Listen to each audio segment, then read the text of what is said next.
Okay, so this is my presentation of learning.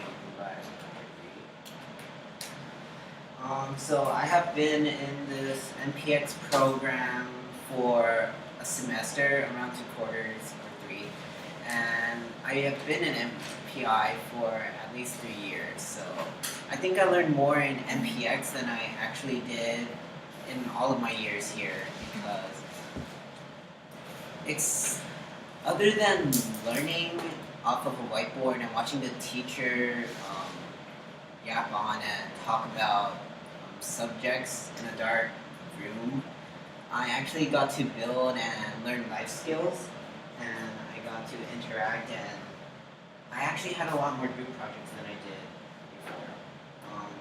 Some of the skills that I learned are how to be neat and tidy, how to write a lot more than I could in the past, how to work independently on my own, how to organize my thoughts and use my time wisely, and finally how to find work instead of being assigned work by someone else.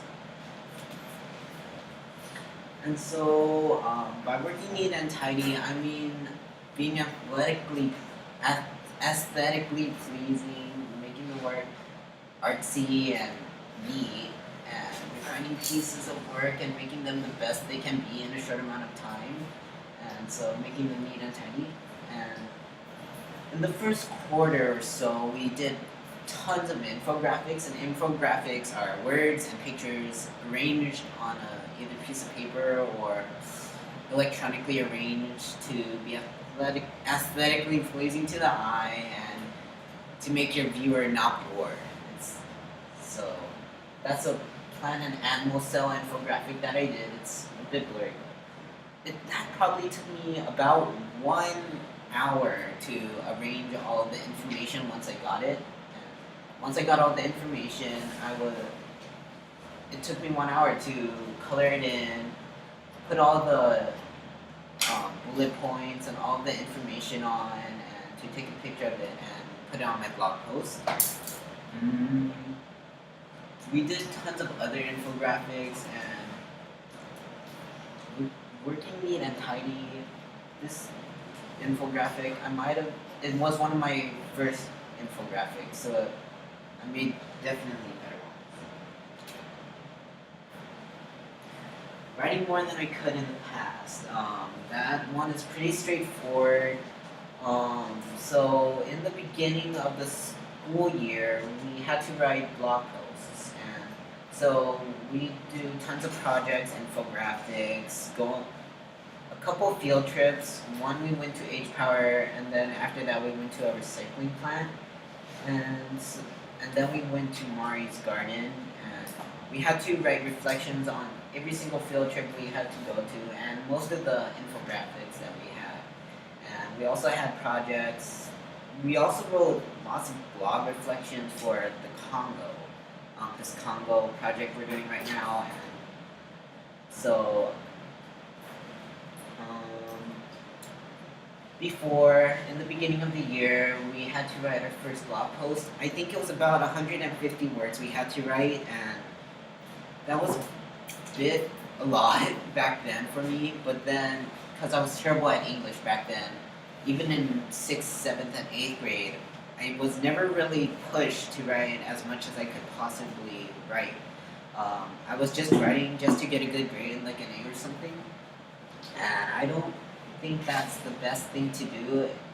I think that writing should be more from the heart, and it should be more comfortable, because speaking is sort of like writing, I guess. You put your imagination into it, and so we first write 150 words, but then Ms. Calabro started to bump up the word limit a little every single week or so, and so first it was 150 words for our blogs, and then it started to become 200 words, and once we got accustomed to 200 words, she bumped it up to 250, and then finally she bumped it up to 300, and now we have to write 350 word minimum essays for both STEM and English. STEM is sort of like a combination of science and math, I guess. So, yeah, even if it isn't an English class, we still have to write reflections for most of the infographics that we did in science. And so this is another infographic that we had to do for science, but this one, I think it didn't have enough, like, it didn't have many pictures, but it had a lot of writing. And that was probably, yeah, that's one of the infographics I did a couple quarters, maybe two or three, into the NPX program. And I might not been able to write this much if I hadn't been in this program. And I think now I can write a lot of essays easily thanks to NPX. This is another blog reflection that we did on our Heroes project. And our Heroes project is a Heroes gallery opening. We first had to start out by reading this entire book called The Odyssey, which is about a hero called Odysseus and his son, and it's sort of like a split narration between his son and Odysseus. And so then, once we finished the entire book, which was sort of long and boring, after that we had to think of our own heroes. And first, I didn't know what it was, but I had to make a mind map about what I wanted to write about and who I wanted to write about. And we chose our heroes. My hero is my mom. And so this is our Humanities Heroes project reflection. And so after we had taken pictures, written a lot, and we had a gallery opening, this is just one of the projects we had to reflect on our blog. We have tons of blog reflections just like this. And I think this one would be around at least 200 to 300 words. And this is just an example of how much I can write now and how much more comfortable I am to write than I was in 8th, 7th, or 6th grade. So, this one is working independently on my own. Before I came into NPX, I was probably one of the most lazy people on the planet. I didn't work well with project people, and I mostly like to do things solo because I felt nervous around other project people, I guess. And I just wanted to lay back while they were working. So in NPX, we had a lot of projects that were assigned to us. In groups. So in groups, we had to work on a lot of projects together, like cooking, working on the bench, worm bins, working on our hydroponic system right now. But so we went to KCC, which is a culinary arts program, I guess, or a school where we cook.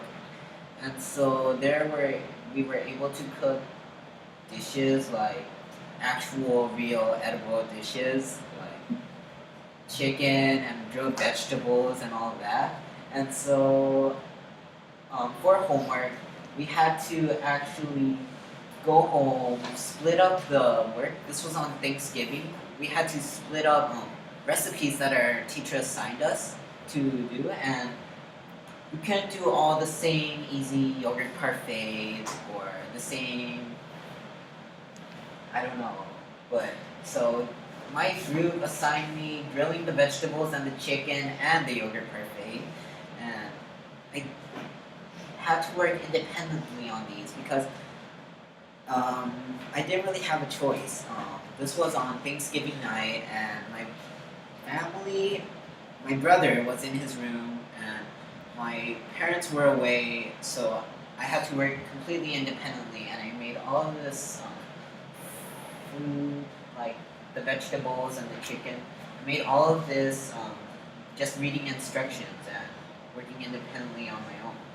So I didn't need any assistance at all on this. Even if I needed assistance, I probably wouldn't have gotten any. So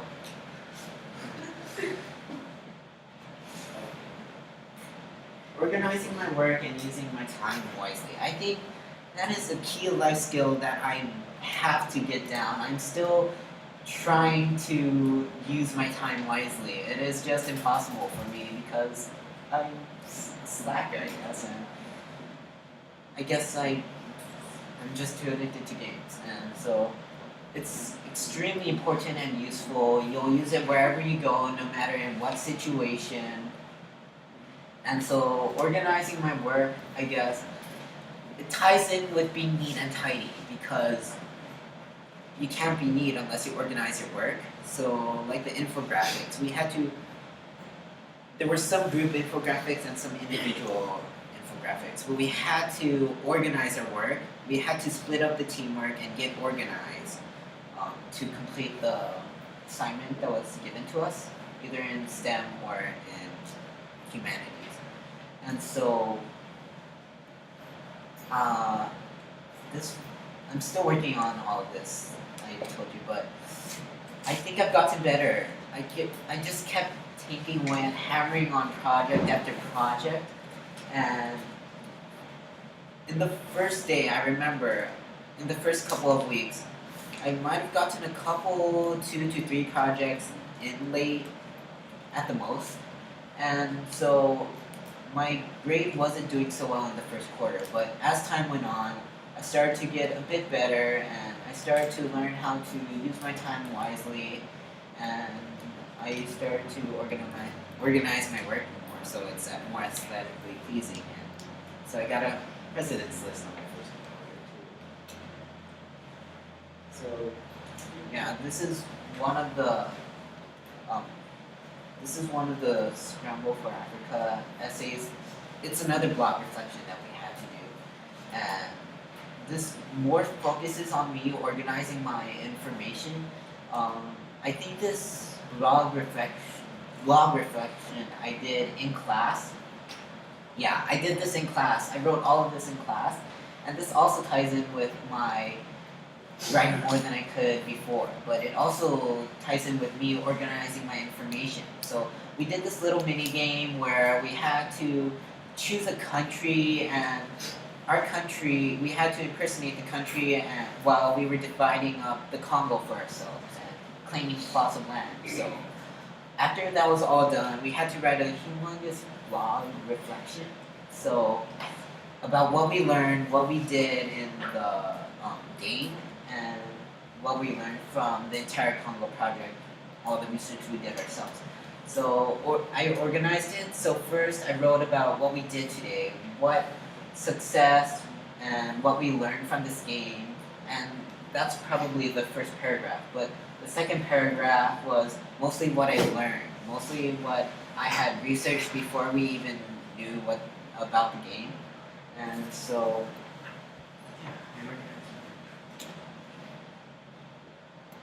taking action instead of waiting for work. That it was a huge problem for me. I know most of my group members were hammering down on me, and it was mostly joking around, but mostly joking around with me about not doing a lot of work. And I think that was very true in the first quarter. I told you before, I'm not a good project worker. I wasn't a good project worker. And so I'm just that kind of guy who believes that I have to be assigned something to work on something. If no one assigns me something, I can just wait around until someone assigns me something. And that's a really bad habit that I have to fix, waiting for work. And so in the first building project that we did for MPX STEM, that was actually building the table, our working bench. And I wasn't really productive at all with that. I probably screwed in a few screws for the table legs itself, but that was probably all I ever did. And then I started to see that our group wasn't progressing as far as a couple other groups, so I decided that taking initiative was always actually more important. I started to realize that when we started to work on our worm bins and finishing up these adjustable legs for our working table, and then our hydroponic system, I found out that you have to actually work and find work and take the initiative, or else nothing will get done at all. Because if you just wait for work and your